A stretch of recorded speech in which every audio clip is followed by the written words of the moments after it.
So, welcome to the Big Tex Ordnance Podcast. I'm Ike. We have Ian here on the panel today, and our guest is Robyn from A Girl and a Gun.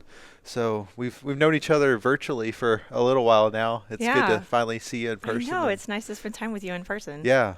So thanks for coming up and chatting with us today.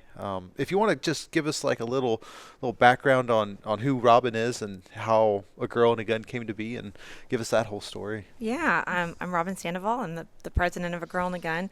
It's our 13th year. A Girl and a Gun was founded in 2011, so we've been doing this for quite a while. Last year alone, we trained 40,000 women. Wow. So over the years, it's been hundreds of thousands of women that we've brought into the industry, which is really exciting to see those numbers. Someone asked me this week at SHOT Show, well, how many is it overall? And I was like, oh my gosh, it has to be hundreds of thousands now, which is amazing. That's pretty cool. A huge impact, yeah. So we have chapters across the country. Basically, we're a cadre of instructors, of female instructors. Our program is at more than 300 ranges nationwide, yours being one of them. Yep. And so we just welcome women into the community. We want to have girls' night out at the range, make it approachable for women to come in and learn to shoot. If they don't know, we make it a welcoming, judgment-free zone for them to come and get training. And then what makes A Girl and a Gun a little bit different is we are focused on that instructor development. So we want to make sure our instructors are always a step ahead, so we don't stay in that new shooter space, because we always have new women coming in and we always have new shooters that we want to support.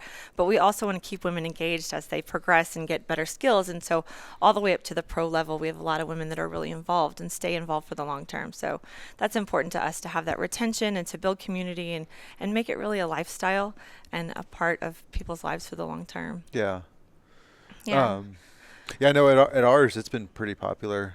Like we were very excited to get that stood up, and Felicia's been amazing, and the entire crew kind of makes it a really good experience. And we've got a good group of women there that are very active. They're all about it, and some pretty good shots in the group too. Yeah. What's exciting to see is as women progress, but our program is really designed to be sustainable. So, women come to us. I'm very transparent. I want members. I want them to join A Girl and a Gun and be part of our community. And then I want them to come to Girls Night Out for supervised practice, and then support the range through retail sales and range fees, and make our ranges successful, support our instructors with additional classes, come back to us for supervised practice, go take another class, come back and practice. Because that's inevitably the question. When you take a class, the student is like, okay, well, now what? Yeah. We'll come back to supervised practice, and we'll work on those skills, and then you take another class, or they come to one of our national events, or, it just keeps them engaged, and it keeps that kind of life cycle going. And we want our ranges to be successful, our sponsors. So it's just, it's nice that it's really win-win for everybody. Do you have a club a chapter, I should say, in each state? We have members in all 50 states. Okay. Yeah. Awesome. Yeah. There's a couple of states where we don't have chapters, but we have members, and they travel to nearby states. Yeah. Very cool. Yeah. So we have card-carrying members all across the country. We have some international members. We have a chapter in Guam. Oh, very cool. Yeah. That's awesome.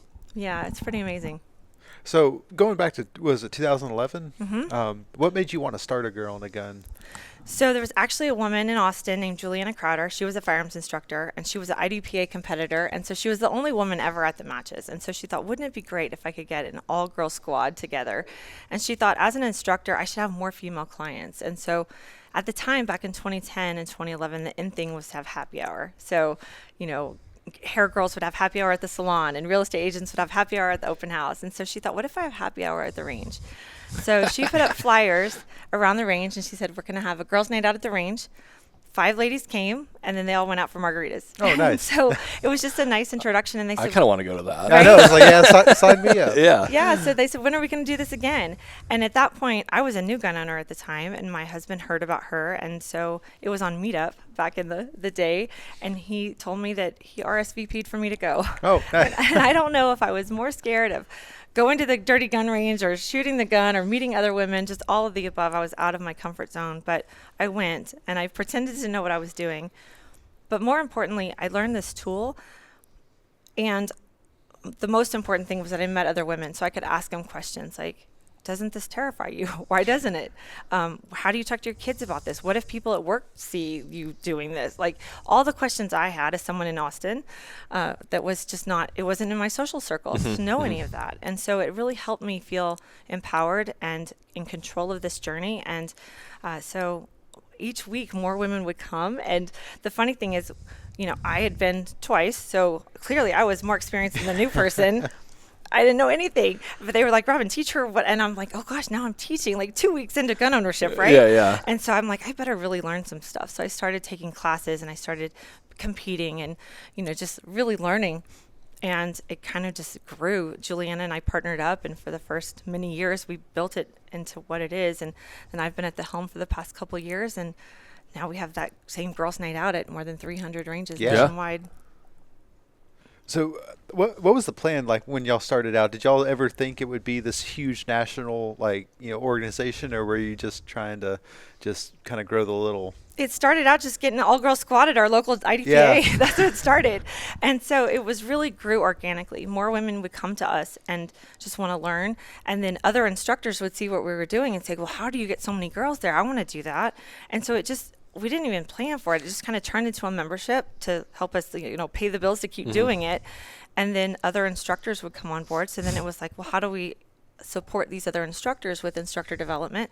How do we provide training for people? And so it really just grew organically, and I'm just so proud of it now, 13 years later. The impact we've had, the lives we've changed. I hear stories all the time about the lives we've changed and the opportunities we've given. And so now it's grown from just that girls' night out to, we have our national conference. We have 700 students there. Yeah. It sold out in just a few hours. We have 500 on the waiting list. It's pretty amazing. Where is the national conference usually? It's in Grand Junction, Colorado. Okay. Oh, yeah. We were At talking about Cameo. that. Yeah. Nice. Yeah. When was the first year that you did the conference? 2013. Okay. We had it in Waco, just at the little Holiday Inn Express. And Oh. we went out to Tiger Valley. We were so excited to get 100 girls. We were like, wow, we've made it. And now we have 700 and with 500 on the waiting list. Yeah, that's insane. That's huge. Like 700 people at one event is a lot. Because you look at Symposium or Clash Bash, and that's a couple hundred people at Symposium, and that seems like a lot. But 700 is like that's. Well, that's students because we have training. It's training for 3 days. So we have each firing line has no more than 16 to 18 students, and sometimes fewer depending on if it's sporting clays. We might have 5 to 7. If they're doing 5 stand, it's only 5. If it's IDPA, I limit it to 10 or 12 because it's a one at a time kind of activity, and I want to make sure those girls get the reps with those instructors. So it really varies.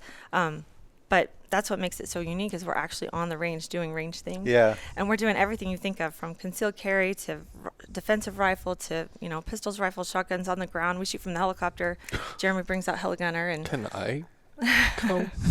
Oh, we've had Heli Gunner on the podcast. Yeah, and I actually They're good folks. ran into her on the floor yesterday. Oh, really? Yeah. Oh, So she's a badass. To Whitney? Dude. Yeah. Yeah, Dude, I know. she's. I want to be Whitney when I grow I know. up. Yeah, Yeah. she's something else. Yeah.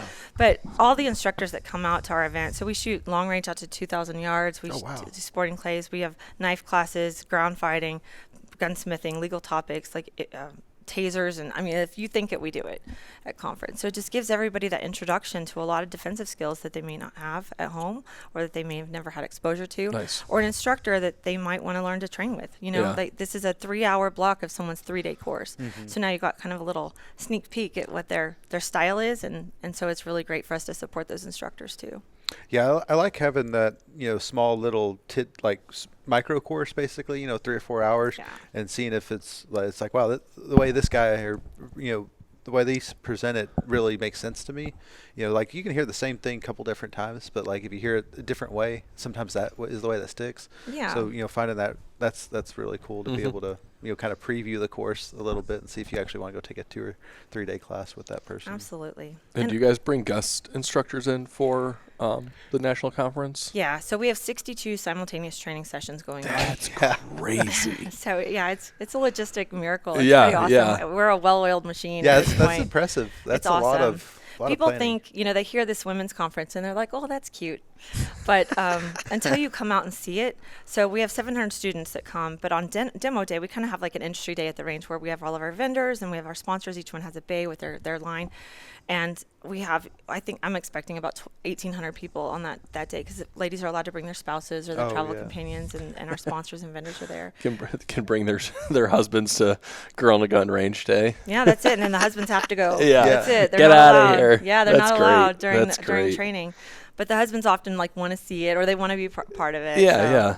But we try to encourage them to leave their husbands at home. Yeah. Yeah, no, that's awesome. It's more fun when it's with the girls. But what's pretty amazing about that event is we've had vendors tell us, our sponsors come out. We limit it to just sponsors, those who support us. We really want our community to support them back. And so our vendors that are there, one of them says he has a big booth at NRA, at NRAM, and he said that he does more on our one day at our vendor day than he does all the days of NRAM because our girls come so enthusiastic. Yeah, they're ready to go. Ready to shop. And nice. And Mossberg actually shared with me that a new SKU came out of their time with us. They were on the range with us for doing demos, and they found that, our girls they all train, and they invest in their training and their gear, and they're pretty experienced. And so they saw out of these 1,000 women coming through their demo that the length of pull was too long for a lot of them. So they went back and made a new shotgun with a shorter length of pull. Perfect for a girl and a gun. Yeah, so, that's cool. Really impactful what we're doing. Being able to like steer, a company like Mossberg and just like get them to produce SKUs just because of that. That's pretty impressive. Yeah. Yeah. It's pretty amazing to see that many women come together and invest in their time and their treasure and their experience to have that training. Yeah, we wanted to go last year. We ended up just sending a couple of them, but everything wasn't the right time. Had a bunch of other stuff going on. Sounds like we need to be there. Yeah, I want to go this year. Need to make sure that happens this year. Yeah, I would love for you guys to be out there. Yeah, it's pretty. It's hard to describe. You have to see it. And this year our theme is shine. So we're gonna have spotlights, and we're shining a light on every woman that's stepping up to be our own first responder. Nice. And we're gonna shine like a beacon on a hill for other women to find their tribe. It's gonna be super fun. So we have red carpet. It's a red carpet theme. Nice. So when you get there, you walk the red carpet and then go out to the range. Nice. Hell yeah. It's really fun. Yeah, the girls loved it last year. They came back and they had nothing but good things to say about it. Yeah, good. Yeah, it was fun to visit with them too. Yeah. Yeah, I know they enjoyed it. They had a really good time. Yeah. So conference is our biggest event of the year, but then we have other events throughout the year that are pretty awesome too. So we have our Drift Academy, which is all things vehicle defense. So we have vehicle CQB, so shooting through from around the car, talking about the trajectory of a bullet as it passes through glass or as it hits a side panel, and understanding cover of that, because parking lots, parking garages, gas pumps are such transitional spaces that are dangerous. Mm-hmm. It's where a lot of crime happens. Yep. And so knowing how to navigate those places. So we start with non-lethal. We talk about de-escalation, how to just approach the vehicle, how to travel safely, all of those things. And then we shoot through and around the car, from the car, knowing when to bail out, when to stay in. And then we get in the car, we do some rollover escapes, and we do some off-road recoveries. We drift, high-speed evasive driving. I know you're jealous. I am. I want to go. I know, it's really fun. Yeah, so it sounds like it. So not only are they learning a lot about and empowered by being learning these defensive skills, but it's a lot of fun. But it happens. People try to get run off the road. So everyone gets gas. Everyone has to go somewhere. Exactly. You spend a lot of time in your vehicle. It's good to know how to navigate that and know what points are actually cover and what's the bullet going to do if I shoot out the windshield. Like bullets do some weird stuff when they start hitting cars and barriers and stuff. And the windshield is, everybody expects it to be curved this way, but it's also curved this way. So how does that trajectory affect where you're standing? And where you need to be. Shooting in or out of it, it changes. Absolutely. So that's a lot of stuff we go over. So we spend 3 days, day on the racetrack, day on the range, day learning about all of the hardcover areas of the car and all of the safety aspects of traveling and de-escalation and that kind of stuff. Very cool. Wow. Yeah, so Drift Academy is really fun. That's out in Virginia. Yeah, it sounds like a blast. Yeah. And then we also have our sniper school where we, just regular moms doing regular mom stuff, wearing ghillie suits, shooting a mile and a half away. Hell yeah. Yeah, it's pretty fun. So we learn the aspects of concealment. Okay. We shoot out to 2,000 yards. We go back out to Cameo and put on ghillie suits and hide from each other. It's pretty fun. Wow, that's pretty cool. How long is that? Is that a 3-day thing too? That's 3 days, and with some virtual training too. There's just so much to cover virtually, and how to read your glass and understand mirage and reading the wind. And Cameo is a great place for it because if you've ever been out there, the way the terrain is, the topography is, the bluffs come off the mountains and then it kind of goes down in a canyon. So you really have to thread the needle as the wind comes in different directions from off the mountain. So it's a lot of learning about reading the wind and mirage and drop and all of the stuff. So understanding your reticle and being able to gauge distance and measurements and all of that. So we spend a lot of time virtually going over a lot of that. So when we get there, we can get on the gun. Yeah. Yeah. Yeah, weaponized math. Yeah. It's a lot of it. Yeah. Exactly. And we're able to kind of communicate it because I'm not I'm not a huge fan of math, and that's Yeah. all sniper stuff is math. So we kind of make it into everyday language. Yeah, I remember taking like our first longer distance class. I was like, nobody told me there would be math. This is I didn't sign up for this. I want Right. to shoot some guns. I don't want to be doing. Our first class with Joe calculations. this year, that was really the first time I've dabbled my toes in anything past 300, and it was like, wow, this is so above my knowledge. Like, I need to take this 5 more times before I do anything else, because this entry-level class is just like, whew, way Yeah, up usually here. out to 1,000 is pretty easy, but once you get beyond between 1,000 to 2,000, Pretty easy. Yeah, it's like All right, sniper. Well, we get a little competitive too. Yeah, so we have sniper absolutely. spotter teams, and you have to who can get on target fastest among these teams. And then we have one drill where you're in concealment and you hide, and then the spotters will look for you and try and find you. Oh, and, yeah. and it's pretty amazing. you're- We went out. We made our own ghillie suits. It was like arts and crafts. So we made our own ghillie suits. We went to Hobby Lobby and bought a bunch of stuff and spray paint and made them. And I thought we're going to stand out like green highlighters. But once you understand the principles of it, Yep.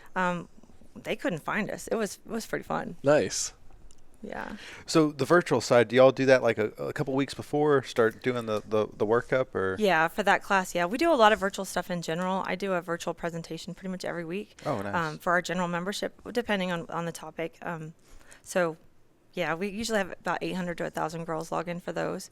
We thought after COVID it would slow down, but girls are still so hungry for that Yeah. information. A lot of times they have little kids at home. They can't get to the range. Yeah. They still want to be part of the community. So we live stream discussions, and we have an ongoing thread chat. And so, yeah, we do a lot of different virtual discussions pretty much every week. Nice.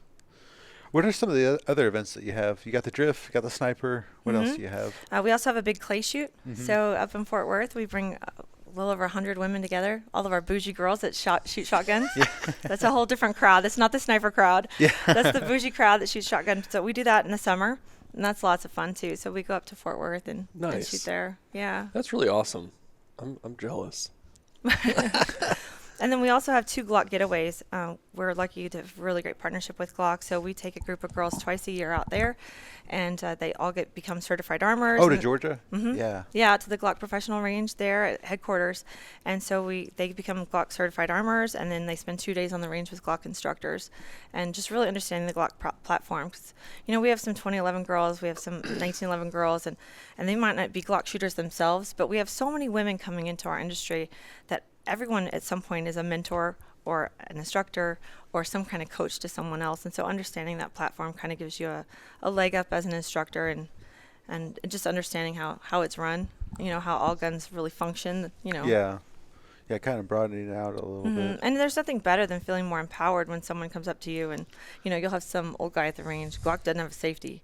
And I see one of my girls say, well, actually, there's 3 safety systems in the Glock, And I'm so proud, that they don't just do that little lady thing to them. And Yeah. our girls are really educated on the platform. Yeah.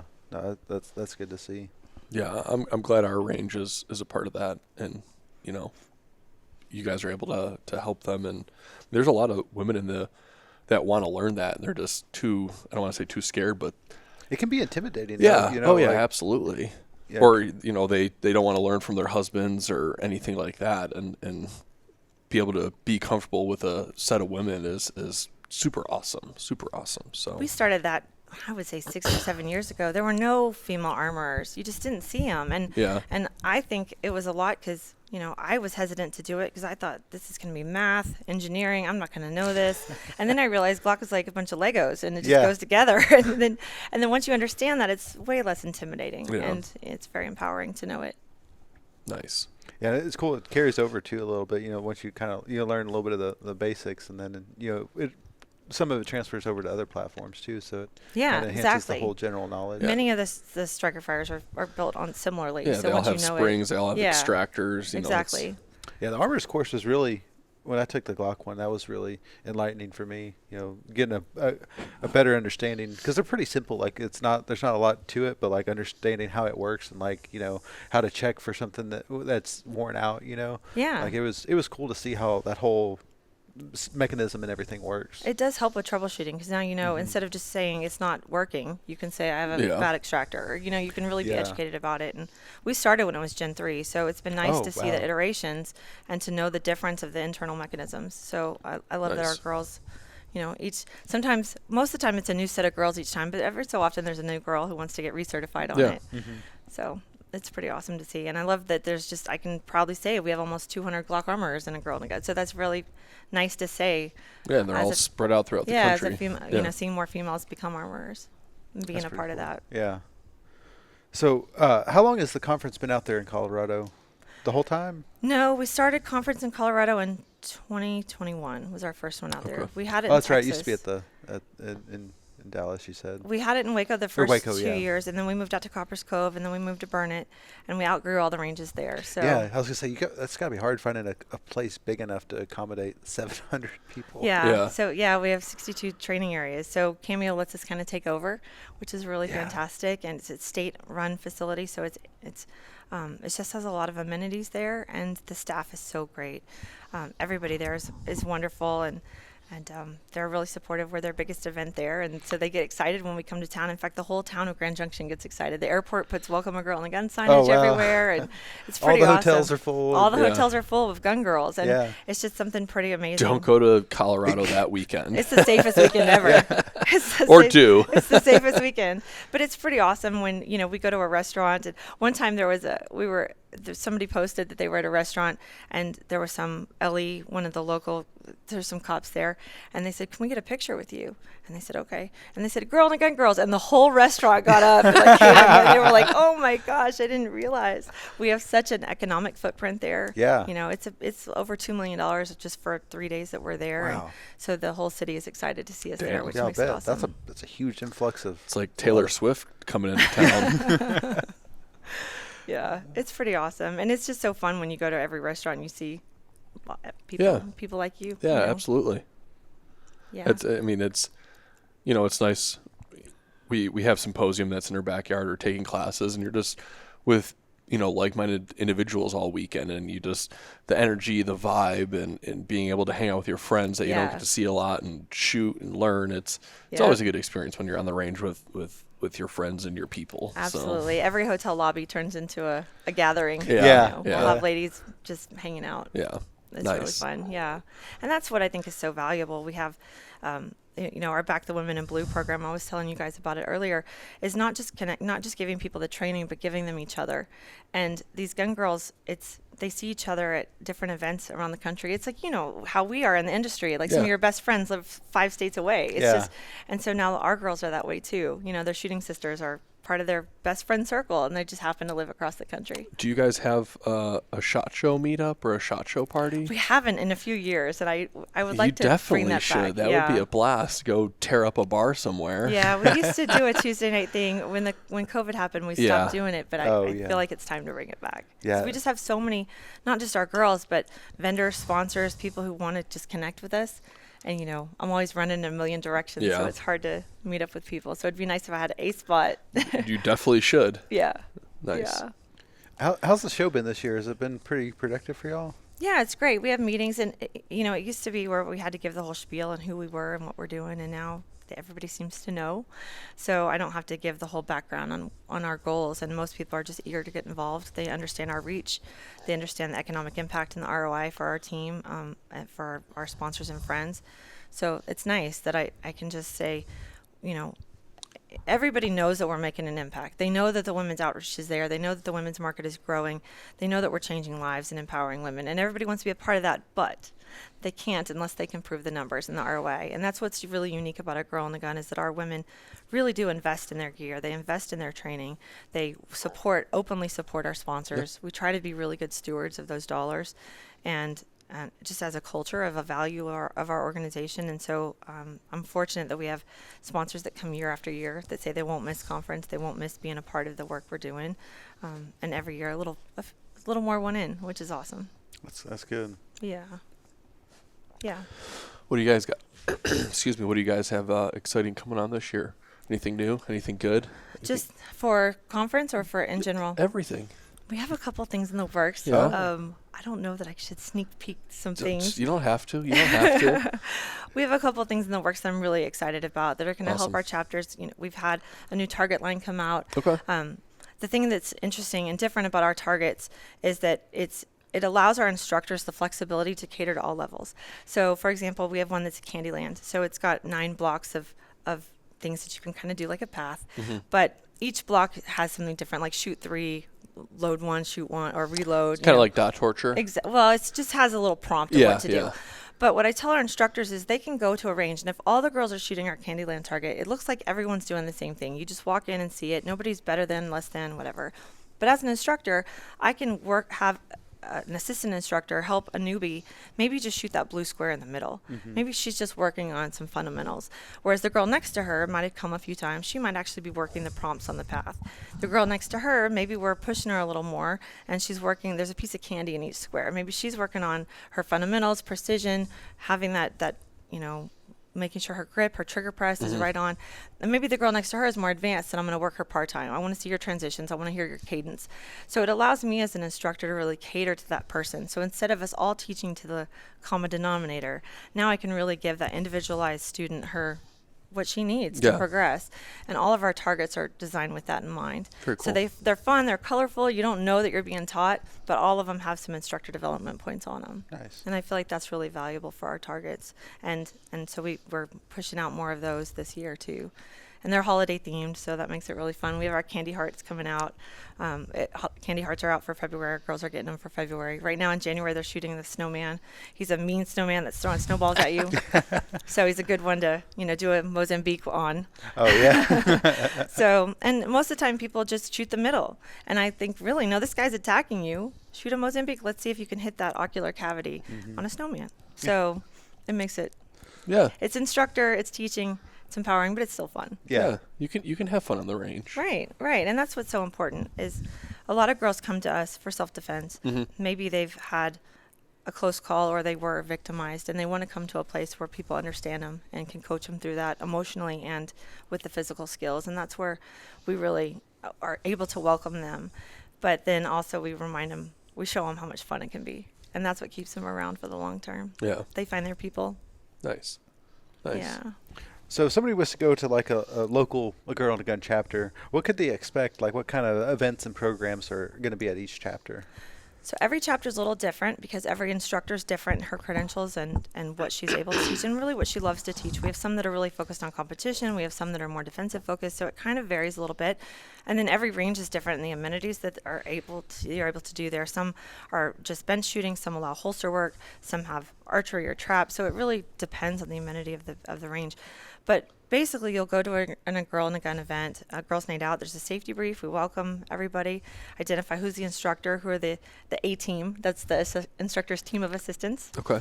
The A team are assistant instructors or RSOs. And so, we introduce them and we identify who our newbies are, and we go to the range. And that's it with supervised practice.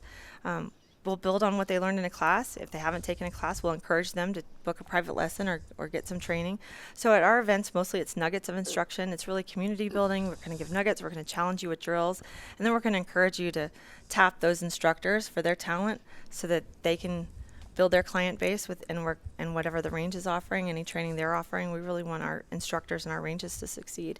And then they come back to us for those drills and supervised practice and camaraderie. We go out to dinner afterwards. And that's an important part of what we do too, because marksmanship skills are earned at the range, but hearts and minds are changed at the dinner table. And I really believe that had it not been my experience to sit down and ask those women those important questions at my first girls' night out, I wouldn't be who I am today. I wouldn't be the marksman, the instructor, the just part of this community who I am. So having that social time where girls can get to know each other's names and ask those questions and find those resources, that's a really important part of what we do. Is this your full-time gig now? Yeah. Nice. Yeah. I bet. Yeah.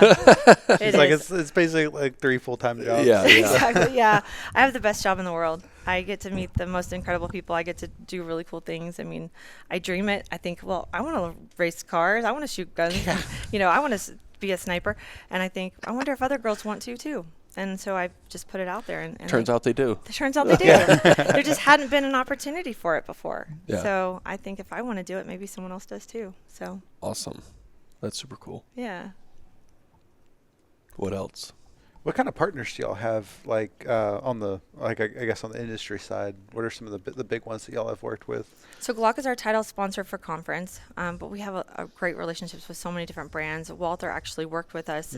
They asked me and Tatiana Whitlock, who is our director of training, to be on their development committee for the Walther PDP F series. Yeah. So we were instrumental in helping that design and launch of that firearm, which is pretty awesome. Walther let us come out with some of our senior facilitators and our senior instructors. We got to go to the floor in Fort Smith and make our own Walther PDPF series. So wow. I'm listed as a technician for mine. So Nice. it's really my gun. Nice. Which is really cool. That is cool. Yeah, so that was fun.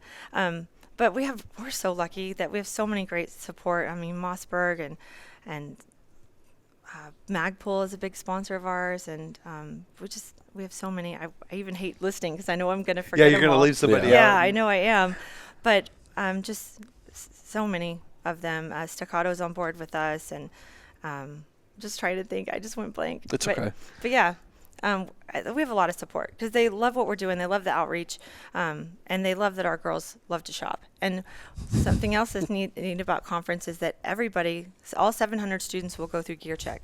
So while others are doing demo, one at a time, they go through our gear check process where our team puts eyes on them. I want to make sure that they're in the emotional space ready, because sometimes traveling with guns is the first time. Oh, yeah.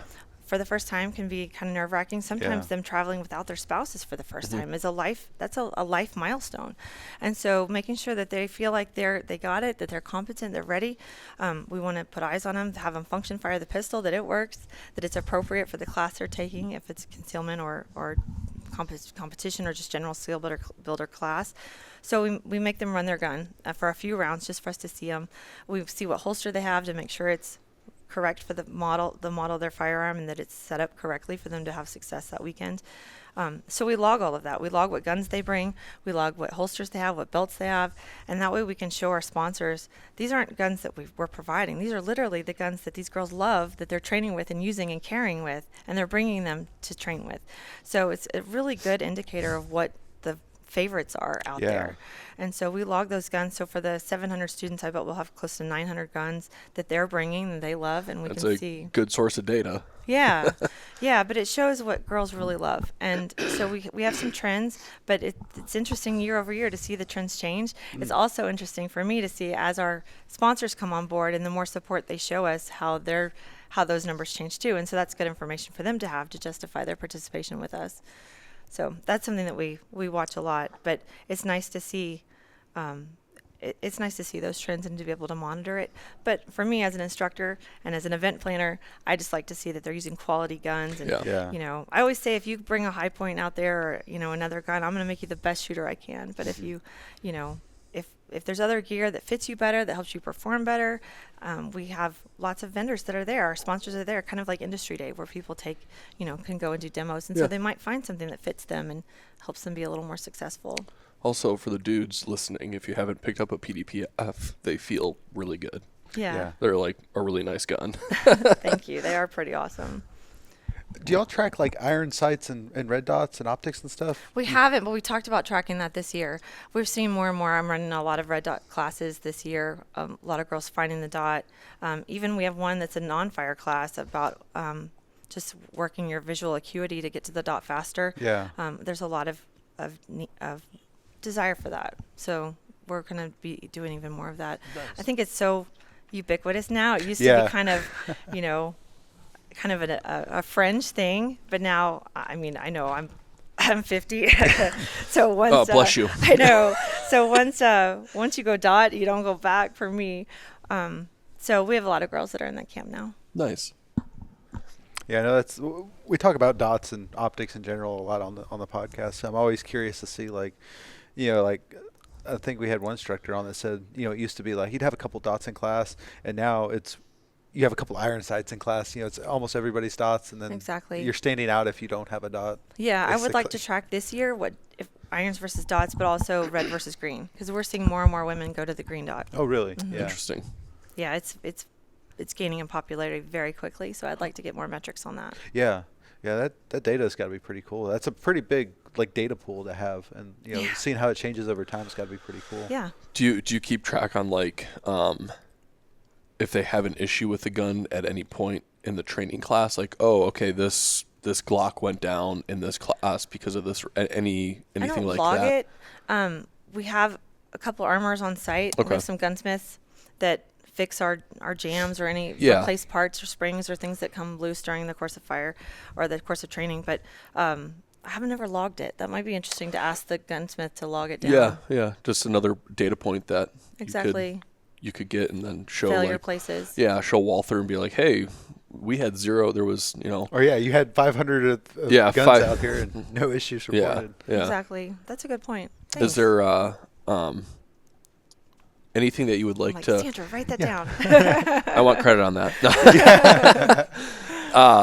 For any ladies that are listening that have never been to a Girl and a Gun or are hesitant to start carrying or getting training, anything that little bit of help that you could throw them. Just do it. Yeah. Just do it. You can't drive a car without getting in the driver's seat and doing it. You're not going to get comfortable with it unless you practice and train and ask those questions and watch those videos and just get out there and do it. And another thing about a Girl and a Gun that's so special is we recognize it's a journey. You're not going to go from terrified to carrying hot in the chamber in a day. It's a journey and your comfort zone, and we'll support you in that. So if it's just a matter of carrying it around the house for a little while and then carrying out in public for a little while and then chamber in it and then working your progression, we're not going to shame you for where you are in your journey. It's very individualized and you have to be comfortable with it, because if you're not comfortable, you're not going to use it. If you're not if you're not competent with it, you might not even take it out of the safe. Yep. So having it there, is the step one. And then being comfortable to be able to know I can make that shot if I have to is step 2. And we'll help you with it. Good. Awesome. So if somebody wanted to go and join a Girl and a Gun chapter, what does that look like? What's the first step to go? So first of all, they don't even have to join a chapter to join a Girl and a Gun. So they can go to agirlandagun.org and be part of our national e-chapter. So they can still be a part of all of our virtual events, get all of our membership perks, our emails, and all of that good stuff. But if there is a local chapter near them, they can just go to agirlandagun.org, sign up for that chapter, and just jump in. Or just go to the local chapter and show up. That's it. Look at online for their calendar and just show up. Introduce yourself. Bring your girlfriend. And you'll meet everybody. They'll answer your questions. You'll go to dinner. If anything else, it's just a good time at the range. Yeah, that's not a bad way to spend an evening. And what I love about it is our instructors really find like they're on a journey with these girls. So I love Sandra. She's sitting over here. She always tells her girls that are new. She said, "I'm so excited you came, so I can help you find your first gun." Because we want them to not just get what their husband brought them or what the gun counter guy said. We want them to find what's right for them. Yeah. And that is, if you get excited for them, I'm so excited. We're going to find your first gun for you. So we do a lot at our events. We have speed dating. So you have all the different guns. And everybody speed dates with those guns. So you get 5 or 10 rounds for each one. That's great. And that helps them find the right fit. And it Yeah. benefits our range because they go straight to the gun counter and get it. But we can mark those targets, either you take notes with it or you have your target, you bring it in, move to the next lane, shoot that gun with that target and mark it what gun it was. And you say, I shot so much better with that one. Let me go back and shoot that one again. And it really does. It's like trying on shoes. It lets everybody find the right one for them. Nice. That's really good that you have them shoot it, because, it's always like, until you actually shoot it, you don't know how it's going to be. Like, it might feel really good at the counter, and then you go and shoot it, and you're like, man, I hate this thing. Or I shoot really poorly with it. So being able to actually live fire and test it is huge. And that's one thing we always, encourage people to do is don't just go with the guy from behind the counter, what he said and what he likes, Yeah, I mean, you used to work at a gun counter. I used to work at a gun counter, and I don't know how many people came in. And they're like, I want to get, this. I'm a big revolver guy. They're like, I want to get this J frame for my wife. And I'm like, no, you don't. The worst was always like the husband or significant other or boyfriend or whatever coming in. I'm going to buy a gun for my wife or my girlfriend or whatever. It's like, well, where is she? Let's get her in here. Let's get her involved in the conversation And the gun counter really isn't a good place for her to decide anyway. On paper, I found this one gun I got years ago when I was kind of new. It was the perfect gun. And now I would rather throw it at somebody, pistol whip them with it, than actually pull a trigger. It's so painful to shoot. Yeah. But I didn't know it looked great at the gun counter. It felt great. Yeah. The size was great, carry, and all that. So really having that speed dating or that opportunity at our chapter to provide that, and when we do have really great relationships with Glock, so our Glock reps will come in, we'll have a Glock night.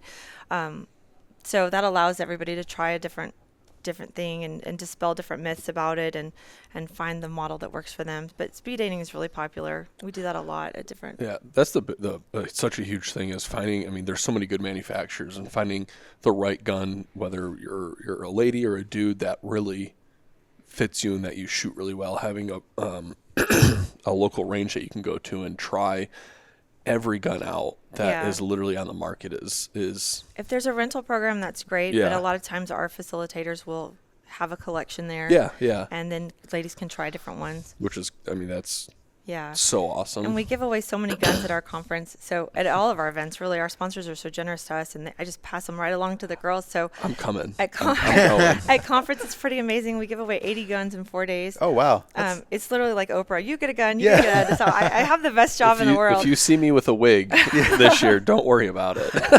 Pay no attention.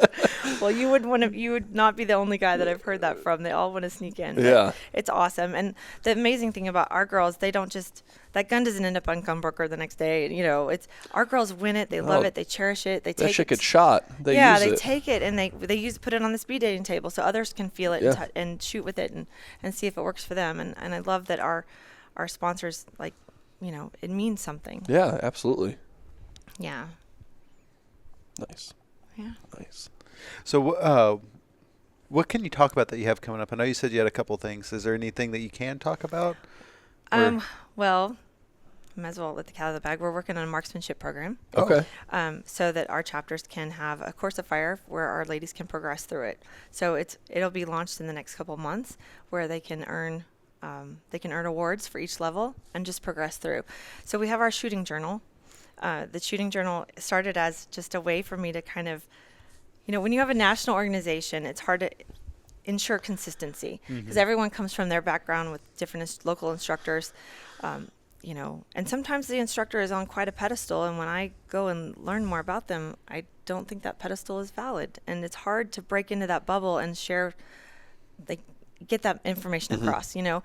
So I thought, okay, if I have to give the basics to these girls of here's safety protocols, here's, you know, the 4 rules of gun safety, but also, you know, safety in terms of lead exposure and noise and eyes and ears and all that kind of stuff. If I need just the basics and simple marksmanship, you know, grip, sights, trigger, I ended up writing a book by accident.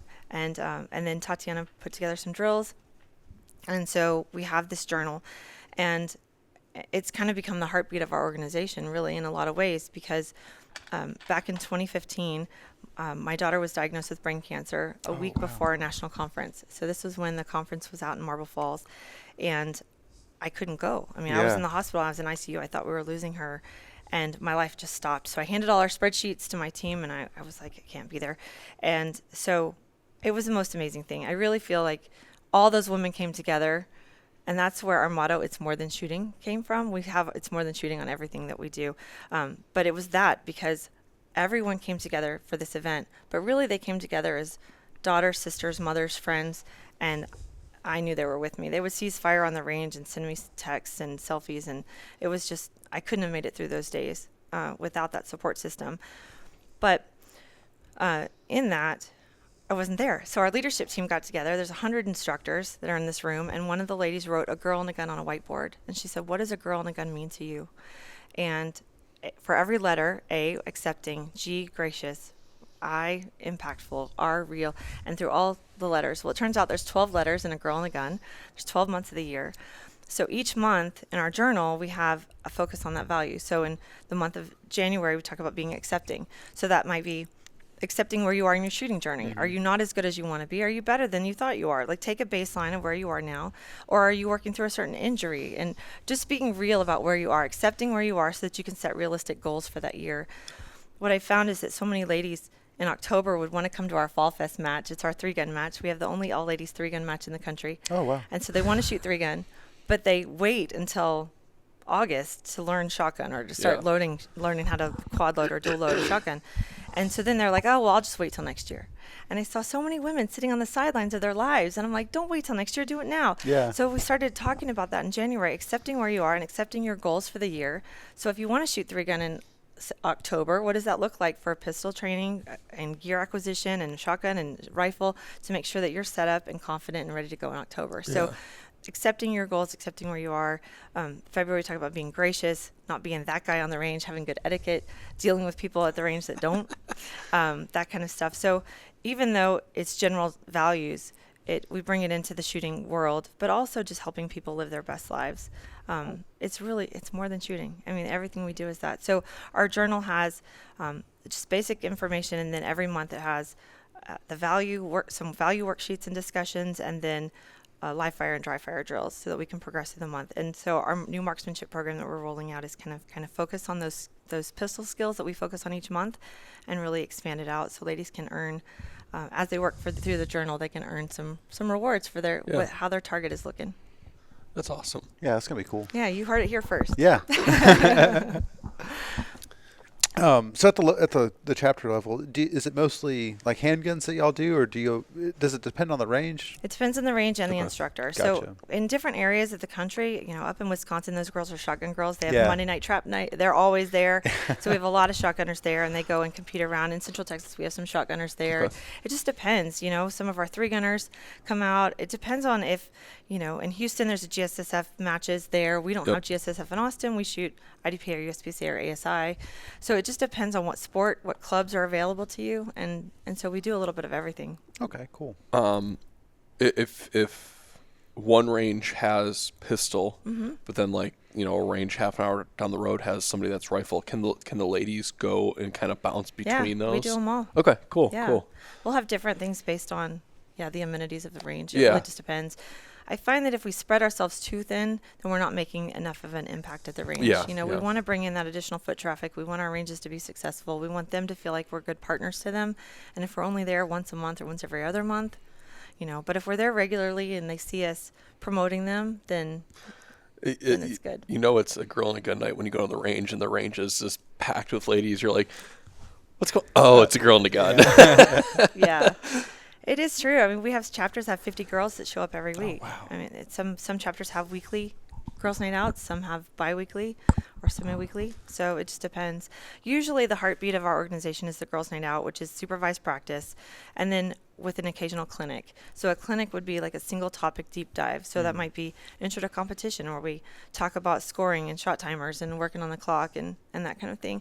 Or it might be gun cleaning, or it might be a legal topic, or it can really be anything. First aid, we do a lot of stop the bleed training. And Awesome. That's a great class. Yeah. Yeah, so we do a lot of that. We're really diverse in what we teach, Yeah. and it's really just a matter of what the girls want to learn, and we're open to it if they're feeling empowered, if it fits into our idea of defense. I mean, it's kind of like at conference, we have ground fighting and knife fighting classes too, so it plays right in. If a chapter wants to do that, they can even reach out to our conference instructors and invite them to come locally. Oh, cool. So we have some materials on our website in our leadership area on how to invite those instructors and make sure that it's a hospitable and successful event for them. Nice. Yeah, we want everyone to be successful. Yeah. So you've been at SHOT all week.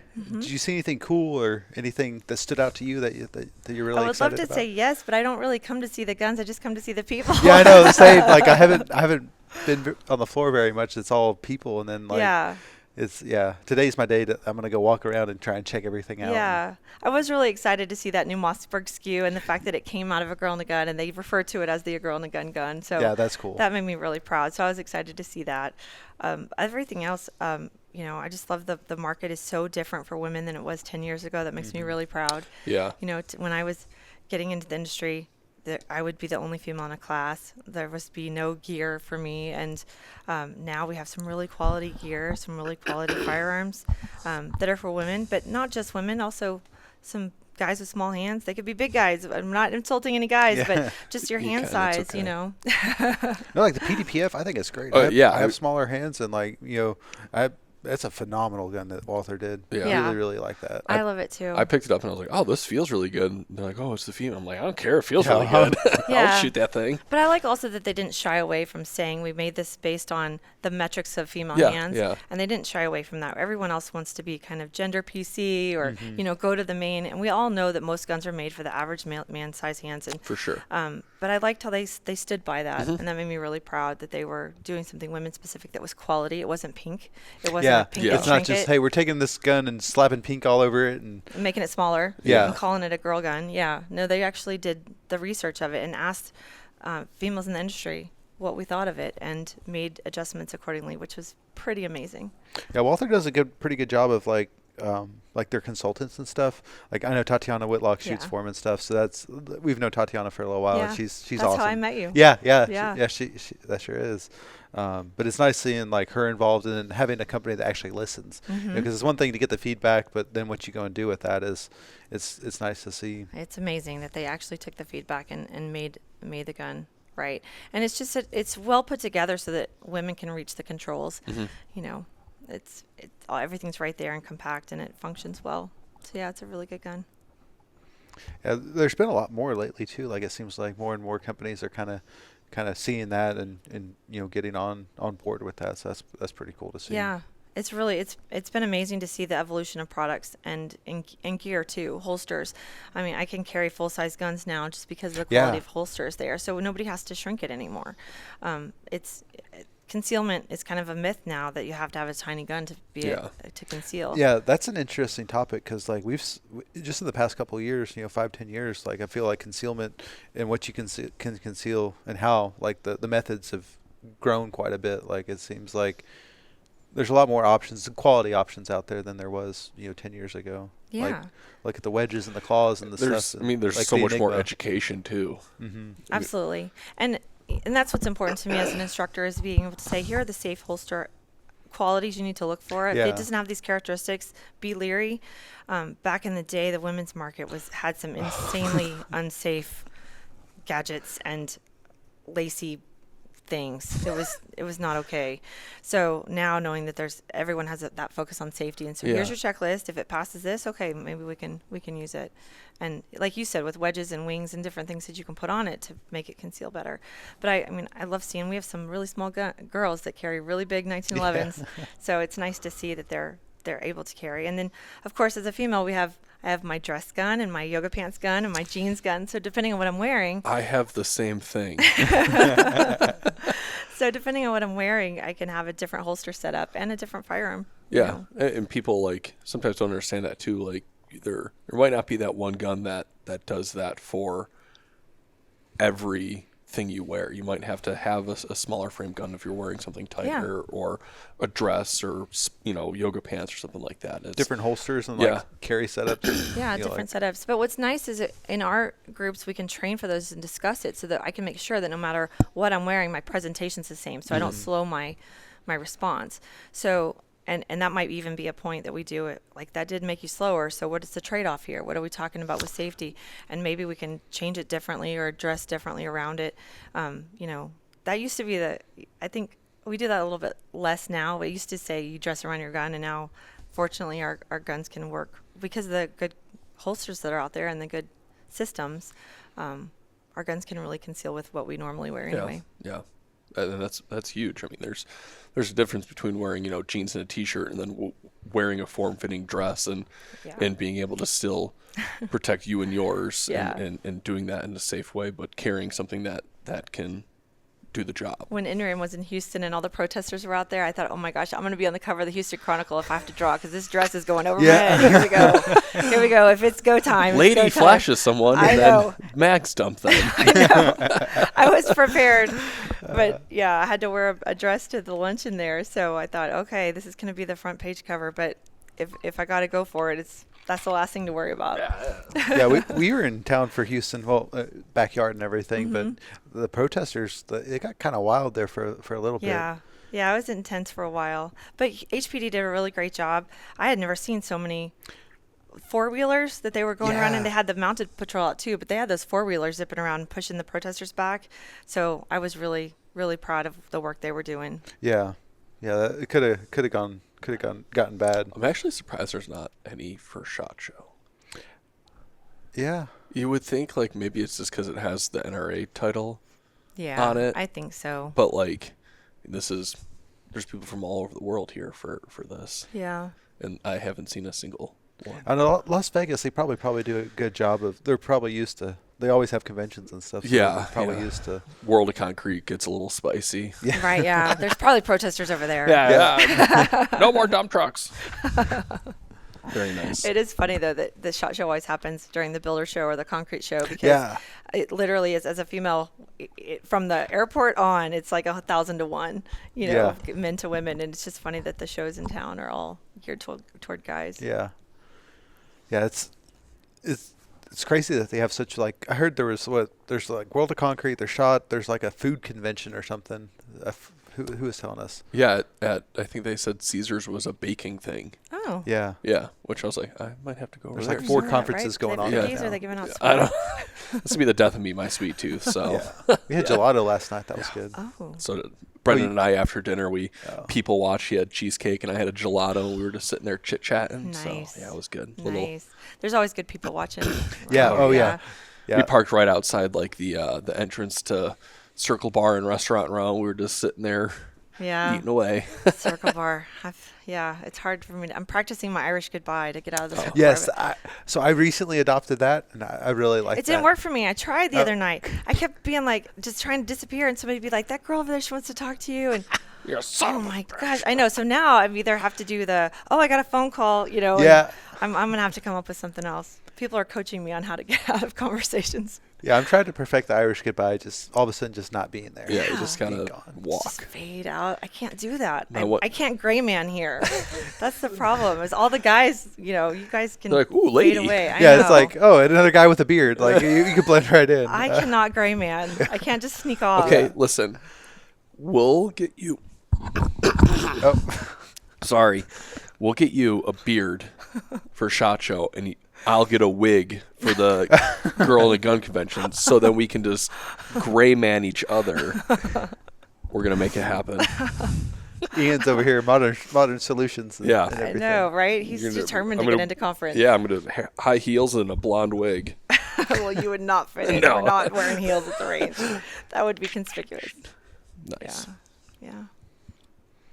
I just knocked my glasses off and coughed at the same time. I'm falling apart over. You okay there, bud? Yeah, No, the SHOT it's- show's being Dude, the brutal. cigar smoke Friday, is hang killing in me. there. So, I'm good. We're good. Well, if people want to find you online, on Instagram, social media, what's where can they find a girl in a So gun? social media are Facebook is a Girl in a Gun Club, and then on Twitter and Instagram we're AGAG Club, and then it's easier kind of to find us at agirlinagun.org. So everything kind of all roads lead to agirlinagun.org, and then from there you can find your social channels. Yeah.